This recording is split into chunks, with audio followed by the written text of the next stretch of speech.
the Now That We're a Family podcast. Guys, I'm so excited to introduce you to Sarah Molitor. You might know her as Modern Farmhouse Family on Instagram. She's been married to her husband, Tim, for 12 years, and she has 5 incredible little boys, and she's actually pregnant as we record this with her 6th. She's about to pop like a couple more weeks. So super excited she's on here with me today. She just released her first children's book called I Grew With You. And so today I'm just really excited to dive into both the practical and kind of some big picture concepts surrounding motherhood from a mother that's further ahead. So thank you, Sarah, so much for jumping on here with me. Oh my goodness. Thank you so much for having me. I'm really excited. I'm super excited too. From the moment I met you and saw all your little stair step pictures, one, it totally threw me back to when we used to all match and stand in a line until, people started getting out of height order, right? We all started getting messed up that way. But yeah, and then I was like, oh, wow, here's someone who still has joy in motherhood, who's still connected to her husband. Not that there's not hard times in all of our lives with relationships, but I just really admire the way that you do motherhood. So I'm excited to just learn from you today. Thank you. Thanks. Yeah. So I want to start out. I know you get this question a lot, so I just want to clear the air here a little bit. Did you and Tim know from the beginning that you wanted a big family? How did that kind of happen for you guys? I was thinking about this the other day. I don't think I specifically remember ever having like this conversation of how many kids are we going to have? We're going to have a big family. He came from a family of 6. I'm from a family of 4. So I think we both kind of innately knew that, yes, we're going to have several kids, but there was never a specific number we were shooting for. Uh-huh. And as we've had our boys, we've just kept having them. We obviously addressed that in between each one, like, how are we doing? And there were some trying times earlier on and where we really had to reevaluate, like, okay, if we're going to keep having kids, what's that going to look like in our marriage? Mm-hmm. What's that going to look like in our communication? But I think once we kind of got in sync and in step, I would say around like child number 3, then since then it's really, honestly, as smooth as it can be with this many kids. It's felt pretty smooth in each transition. Well, that's good to hear. That's encouraging. Yes. I think people think, oh, there's this compounding effect of complexity, which in one hand, that's true. But I think you also do get better at it and more efficient. And I don't know. And you get little helpers. They grow up. They don't all stay babies. So they keep growing up and they become helpers, and all of those dynamics help. Yeah, well, that's a testament to your parenting. So that's good to hear, though. So what does motherhood look like for you right now? You've got a book, you've got a husband doing his stuff, you're working. What else does that look like? Yeah, I think, I don't know. I don't feel like it looks too different. Maybe a few extra grunts and moans along the way right now as we're finishing up this pregnancy. But where we're in summer right now, I feel like our routine and our daily structure is a little bit less and a little bit looser than it used to be. But I'm really embracing the season of like just getting some intentional time with each boys, getting to just watch them play and be best friends and brothers. And that doesn't negate the fact that there's also the other side of that. But I think this is kind of a slower season for us in terms of parenting, but then it's kind of a busier season for us in terms of working and, getting things done. So, yeah, I was going to say just watching your life where, you see it in 15-second increments, right? So I know there's so much more going on beyond the scenes, and I'm like, there's still a lot going on with your family. So that's good to hear you're like in a flow. And are you still, probably not during the summer, but are you homeschooling your boys? Yes. So Jude and Hudson, so this will be my 4th year homeschooling going into this fall, which I'm really excited about. And Jude and Hudson, Jude will be going into 3rd grade. Hudson will be going into 2nd grade. And now Chase, our 3rd boy, will be joining us in kindergarten this year. So he is like over the moon excited about that. I'm really excited too, just kind of adding him in and getting a new dynamic in there. But in terms of like summertime, we more do supplemental activities. There's nothing really formal. I think I had really high hopes. I had like bought some like summer curriculum and I was like, oh yeah, we're going to do this. We are going to get through it. And then I was like, I know. Okay. We're just going to get to the baby and then we're going to go from there. Yeah, no joke. You like kind of operate. I mean, at least me with my 4, I feel like I've operated with like the terms of like, okay, this is what's going to happen before baby. This is what's going to happen after baby. And you kind of pace your life off of that more than like spring, summer, fall, winter. Exactly. Oh man, I love that. So what is one moment in your motherhood journey that you feel like defined you in some way or changed you in some way? Yeah, I mentioned earlier how when we transitioned to our third child, we kind of got in a better sync and a better rhythm in terms of our marriage. But before that, I remember having our first, you're a new mom, everything's very new. Then you have your second, and then it's like, oh my goodness, I have to manage two little kids. I have to manage two needs, and they're very different needs. And then on top of that, you tack on your marriage and you're like, okay, and I have to manage that too. And that was really the moment for me where I realized I was not being a good manager of all those things. And on top of that, there were a lot of emotional dynamics. I didn't live near my family. I really wanted to live near my family. I still was missing home. I just hadn't dealt with a lot of those things that probably had happened even starting with our marriage. And so it kind of came to a culmination point where I was feeling pretty lonely. I was feeling pretty desperate, and I was kind of digging myself into this introverted hole, and it was going down. I wasn't digging myself up. And there was a time when I remember very specifically after having our second child, about 3 months in, I called my mom and I just was like, I'm so frustrated. I'm so fed up. He gets to leave the house. I have to stay home. I don't know, and I expected this mom response like, oh, honey, you're doing great. You just you're in the right. And instead, my dad got on the phone. It's never a good thing. Like when your dad gets on the phone and he was basically like, listen here, bucko, like you need to buck up a little bit. And he just relayed a couple stories in the Bible to me of just really embracing the season you're in and embracing the area you're in, even like town wise, and just squeezing the blessing out of that. And I walked away from that phone call determined to do better. And so it started small, like lots of forgiveness and I'm sorry for this is the way I've been acting. And after that, we really saw a shift in our marriage, which trickled down, and I saw a shift in my motherhood and a shift in how I parented, and began to really feel like I'm a mother, I can do this, and I'm equipped to do this, and Lord, help me do this. Wow, that is so cool. I love that tough love. I've definitely had moments where I've called my parents and you're expecting just like, I need a shoulder to cry on. And instead they give you what you need, which is just that tough love. And I love that because I think it's really, I don't know, it's a big part of our culture right now to be that shoulder to cry on. And for people, and even though that's encouraging, we do need that sometimes. Sometimes we just need this, like, you got this.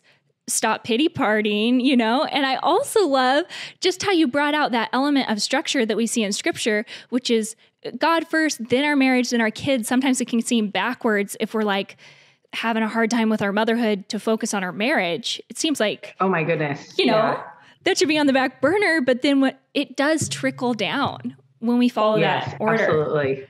I love that.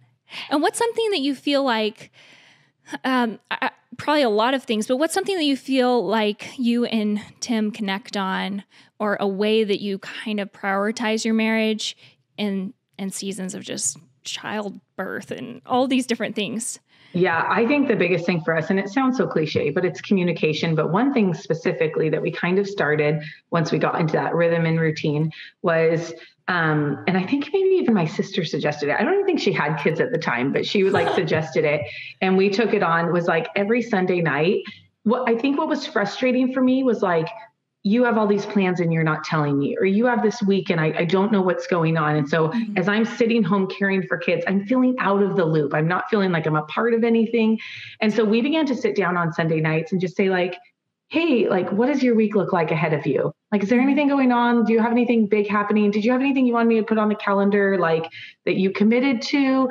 And once I felt like I had a connection with what he was doing during his weeks, even at work, not that I need to know every detail. I don't need to like be a monitor over him, but just kind of feeling like I'm a part of that. And him even feeling like he's a part of like, oh, you have an appointment this week. Great. Like, do you need me for anything for that? Once we did that, I saw a huge turnaround in our marriage. And what started as communication, again, trickles down into like everything else, whether it's intimacy or other parts of your relationship. It just made us tighter, and it made us better, and it made us a little more well-oiled when we would sit down and make those points to be a part of each other's weeks and lives. I love that so much. I feel like we had something similar in our life. We call it the dots, because basically I was micromanaging Elisha basically, because I was getting really, you guys can probably hear Lawrence actually waking up in the background, but we're just going to roll with it. Elisha's here, so I'll get him. But I was micromanaging Elisha's life because I like wanted to be a part of it so much. Yes. And I just felt really like left out, but he didn't feel trusted or respected because it seemed like I was second guessing everything he was doing. And so we have a paper on our fridge, and it's a series of like 10 different dots, and we both write down what our priorities are for the week, kind of discuss them together, and then love that. Can see as we're kind of filling them in, but it keeps us on the same page and makes us ultimately feel like a team. And I think that's what we were. Yes. And that is really what it is. You nailed it. And I love your dot idea. That's such a good idea, because then it's also for people who need a visual. Like it's not just like in your phone all the time, but like that really helps. I love that. I love that too. So what is something that you've had to work to overcome? I feel like you kind of touched on that, but is there anything else that you feel like, stands out as something that you've had to work through? Yeah. I mean, I would for sure say I tend to be a stronger personality as a wife. And like you were touching on with the micromanaging, I tend to want to like women in general, right? Like we have this kind of overarching need to like control all the pieces and puppet everything that's going on. Yeah. And ultimately what that led to, like you were saying, was insecurity in our marriage for both of us. Yeah. But also what it led to was me not trusting Tim to be the leader, and me not trusting him to make wise decisions for our home and our marriage and our kids. And when I started to let that go, I mean, I feel like it's a daily thing. I'm still working on it all the time. You don't arrive. But when I started to let that go in that process, and even just asking forgiveness for that, like, will you just forgive me for trying to handle everything and control you and all these different things? That's when I really saw the freedom. And isn't that just like the opposite what you're saying of our culture? Like letting go equals freedom, where like our culture preaches like, hold on, hang tight, control your own destiny, things like that. Yeah. But it's opposite of what God has for us and what he wants for us. He's in the kitchen cooking with you today. It doesn't really have the same vibe as when I do it with all 7 of my other sisters, but if you haven't heard of Kay's in the Kitchen, it's a cooking show that I started with 7 of my sisters, and we've turned it into a fun way to learn new recipes and cook together with your family.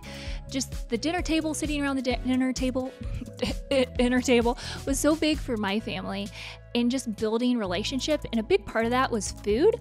I don't love to cook, but I know that it really blesses my family. And so one way to make this more fun was to learn with my sisters how to take some incredible recipes and learn to cook together. So I want to encourage you to go to nowthatwe'reafamily.com and check out Kay's in the Kitchen. It's a fun cooking program that you can use to build a relationship with your daughter, learning to cook, with your boys, as siblings. It doesn't really matter. We just want to get your family in the kitchen and seated around the dinner table enjoying an incredible meal. So head over to Kay's in the Kitchen and you can get 10% off. It's like the lucky number by putting the code podcast over at Now That We're a Family.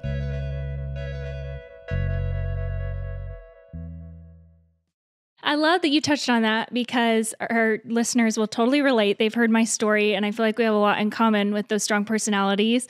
And it's just cool to hear that there is freedom from that, and you could still be, it's wonderful to be strong, and our husbands value our opinions and want them if it's all presented in the right way. And so I just really love that there's like, one, it's worth asking forgiveness for. It's not something that we need to just stand in and be like, well, I'm strong, so this is how I do things. It's like, and just that after that heart change, there's so much freedom in that. And so that's encouraging. Yeah, there was something Tim would always say to me. And, at first I would just kind of sneer and bite back.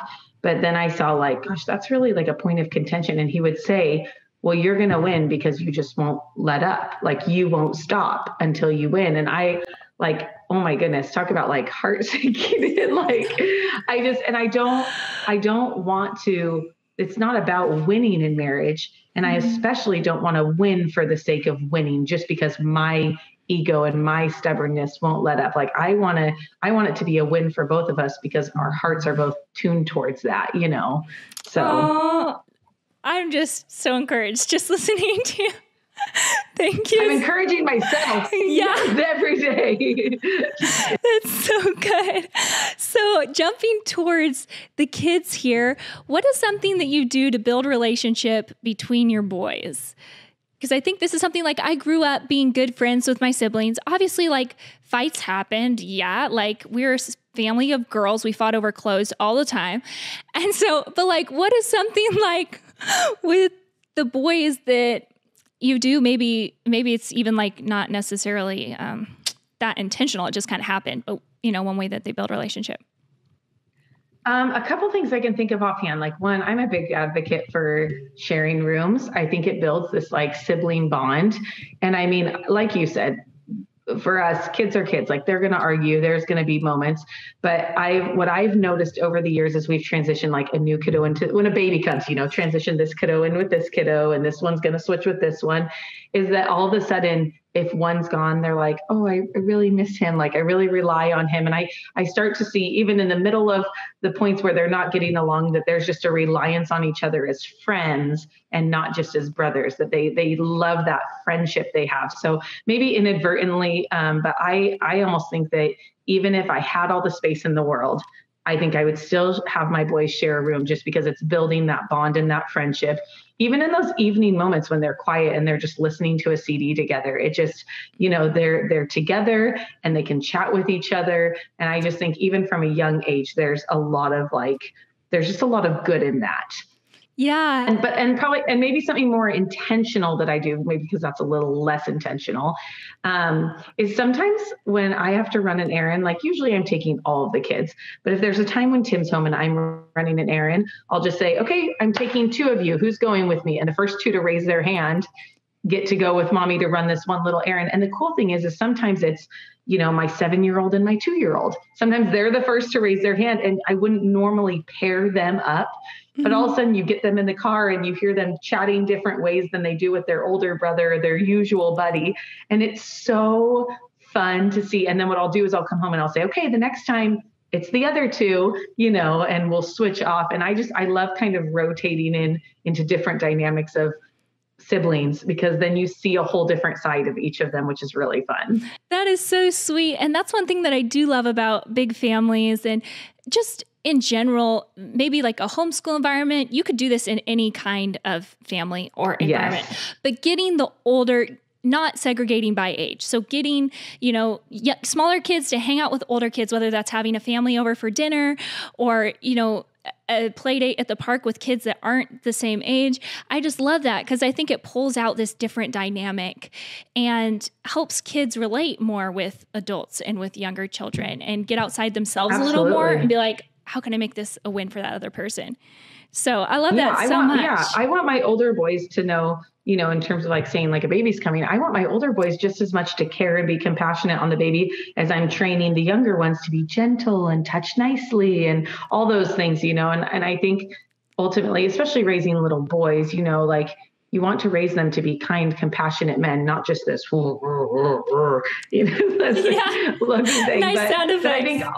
Thank you. I think all that builds in. So yeah, I love doing that. No, I just love that intentional mixing. And then some of my husband and my best memories growing up were that carefree, timeless element of just laying in bed. And it's like, well, the person next to you or in the same room, they're the only ones there. And so you're going to chat or you're going to, like you said, listen to story tapes and just build those shared memories, which is really special. Is there anything that you guys do all as a family that you feel like cultivates like family culture or just, that those carefree, timeless memories? Yeah. Well, one thing we've been implementing, and I don't know if it's as carefree, but the boys just love it, is we started, I want to say like 7 or 8 months ago, we started our family store. And that has been a really fun. Like it's fun for me. It's fun for Tim. It's fun for the boys. And basically how it works is the boys have virtual coins and they can earn these virtual coins around the house, like however that looks, whether it's making your bed, that's like 1 coin, or unloading the dishwasher, or maybe I just like see them doing something really kind and I'm like, hey, I just want to give you 4 coins because I really appreciated how you got your baby brother's milk and helped him out of bed this morning, whatever it is. And then at the end of the month, they have these little watches that track it, but they look on and they can see, oh, I have 140 coins this month. And I have a Tupperware container and it has like 6 sections, like 5 coins, 10 coins, 20, 30, 50, 75. And once a month we lay it all out. Dad is the cashier and they get to go shopping and use all their coins for all these special little things. And some of them are dollar store trinkets and toys. Some of them are a little bit bigger, like a fun little audio CD or something like that. But it is like a highlight. And we all sit down in the living room and everyone lays out all their things that they got. And they're like, oh, you picked out that. That's so cool. I was going to get that, or something. And it's just become this fun little monthly tradition for us. Wow, that is so awesome. Okay, so you sound like totally techie. Like all your kids have little watches with virtual coins? Well, it's so funny. They got these, I think an aunt or someone gifted them this watch and it's a step counter. It's just and then I realized, like I downloaded the app and realized you could do these other things. But I manage the app. So like they'll come to me at the end of the day and Jude will be like, I unloaded a dishwasher for 2 points. I made my bed. I brushed my teeth and I took out the trash and I did this. That's 11 points. And I'll just go in the app and add 11 points. And then he watches his watch and the little coins, bling, ding, ding, ding, ding, Leon would love that. Yes. Oh, it's so fun. And so it was fun because it kind of came from something I didn't even realize, this like tiny little watch. So then we ended up buying the older two, the other two, number 2 and 3, a watch to go with it so they could all do it too. Wow, how fun. We'll totally have to look into that. That just sounds awesome. And they're going to take those memories with them forever. So I love that. Okay, so tell me a little bit about I Grew With You. So you wrote this children's book. I want to hear, how did you come up with like the concept for the book? It is funny. It makes you super emotional as a mom because you've gone through this. Yeah. And I don't know, you just like hit the nail on the head, I felt like, as far as encouraging kids and having it be such an enjoyable, memorable read for a mom. Thank you. That's super kind. So I remember the morning I had a pitch to this publisher that had contacted me about a children's book. And he just said, I want to have this meeting and I want you to come out with me with like 3 ideas. And so we had kind of fleshed out 3 ideas. And that morning I woke up, it was a Thursday morning, and I had kind of been anticipating that I was going to be pregnant. I was hoping, and, so I took a test that morning, trying to like, oh, don't look, wait the full 3 minutes. I'm going to wait. And anyway, it was positive, and I was like, I'm pregnant. And it was just me. The boys were home. Like Tim was already at work, and I got in the shower and the words "I grew with you" popped in my head, like literally that moment. And I was my word. I feel like it must've been the Lord, because I was like, gosh, like, wouldn't it be cool? Like, I'm going to go through this whole process again. Wouldn't it be cool to like write about the process? Like, so I started Googling like books on pregnancy to cause you want to make sure nothing else is out there. Totally. Like, that tells the story. And I'm like looking through and I could not find a single thing. And I Googled the title, like on everything I could find to make sure there was no title. And so when I got to the meeting and I pitched the 3 ideas. And then I was like, I have one other, this is totally random. I pitched it and he was like, forget the other ideas. Like, that is the idea. We have to do that book. And he's like, and how perfect with you going through pregnancy. And so from there, it just it was fun to think through. It was fun to map out every month and be like, okay, what happens in month 3? Like, we're hungry. We usually want lots of snacks. Okay, we're going to write about snacks in month 3. Or like, in month 7, like what happens? Oh yeah, like I am going to the bathroom probably 2 to 3 times a night. And look at husband over there is just snoring through the night and like, it doesn't even matter. And so we wanted to put in some of those funny elements, but also have it be really just an endearing read all the way through. And then through all that too, one of the things, and I think it came from my sisters, was they were like, wouldn't it be cool if you could like represent a lot of moms? Like, what if the book wasn't just you? Like, because when kids are going to be flipping those pages, they want to see their mom. And so although you can't, do every single person, we tried to include, and we were able to include 9 different moms in the illustrations that represent just like a diverse, because every woman carries differently. Every woman goes through it differently. Every woman looks differently. And I just wanted women and children alike to open the book and a child to be able to turn the page and be like, Mommy, she looks like you. Or like, that one looks like you, and I wanted that reaction. And then I also just wanted women to feel like, I'm not just staring at another girl. I'll flip the page, same girl every time. And so I think it brings an element of fun and like surprise, because people who have never seen it, like when they open it, they'll notice that, oh my goodness, and there's a different mom and there's a different mom. And it just really, I think, represents the beauty of pregnancy, the beauty of motherhood for not only children, but also for women to kind of have that endearing keepsake. I love that so much. And I did feel that way looking through the pages. It was like, oh, this is someone totally different. And I just love that so much. And you don't realize how much your kids want to read books and you want to read books that represent you until this last year with just like so many different things. We were going to the library and there was like this very small selection because we couldn't go down to like the main library and pick out whatever books we want. So it was like this selection that was already picked for us. And it was a very diverse group that was shown in all the different pages, which was great. But there was like no kids that look like my kids for whatever reason, And I was like, I feel like I have a whole new understanding of wanting books to represent you in them. Yes. Because that's what I was everyone craving. wants. Exactly. And everyone wants that. And so I feel like, this is our little slice of that. And I'm really excited. October can't come. I mean, it can't come soon enough, but it can't come soon enough because I just want it to be in people's hands so they can see that and feel what you're saying. Yeah, that's so special. It's such a special read. And I feel like it's going to be a big gift. I feel like a lot of people are going to not only want to buy it for themselves, but buy it for someone they know. So I'm super excited. Yeah, for sure. So, okay, I just want to ask you a couple more questions and then we'll close out here. I'll let you go. I know we're both doing this during nap time. You've been amazing. So yeah, it's been fun. I've really enjoyed chatting with you. So what's something that you feel like you've gotten really good at or mastered in motherhood, marriage, business, whatever it is, life?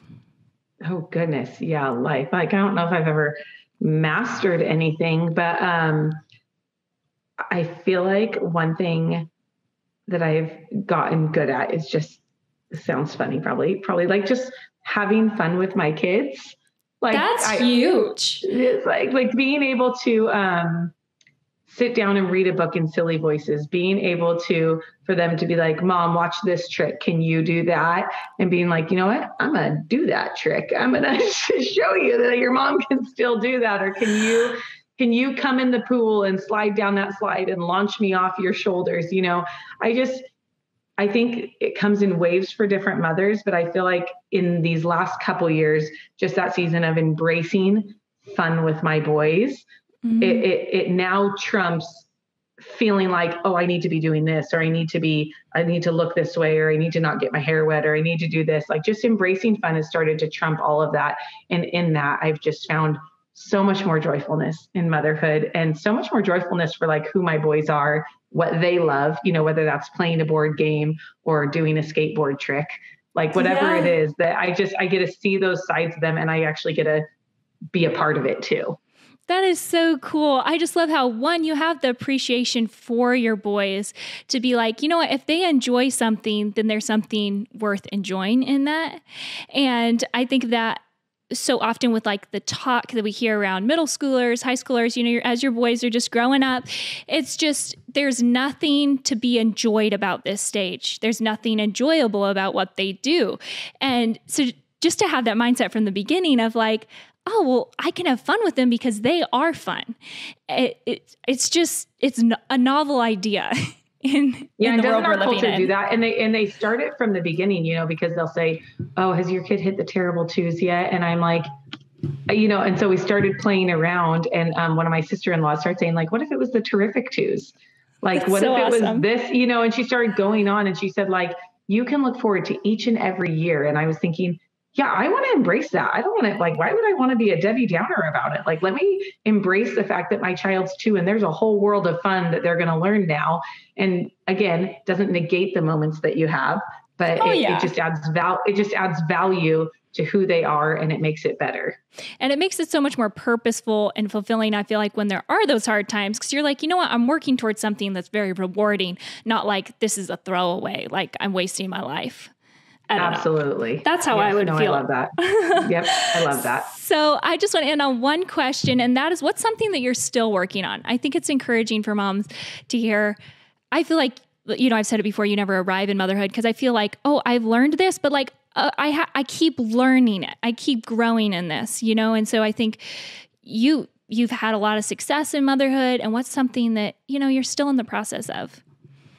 Yeah. I think the funny thing is, like, those successes, like, they're coming out of the failures, they're coming out of, not the failures, but they're coming out of the less than moments. That's what I try to say. The less than moments that I'm trying to, restore in my life and redeem in my life. But I think one of the things I'm still working on is just the art of flexibility.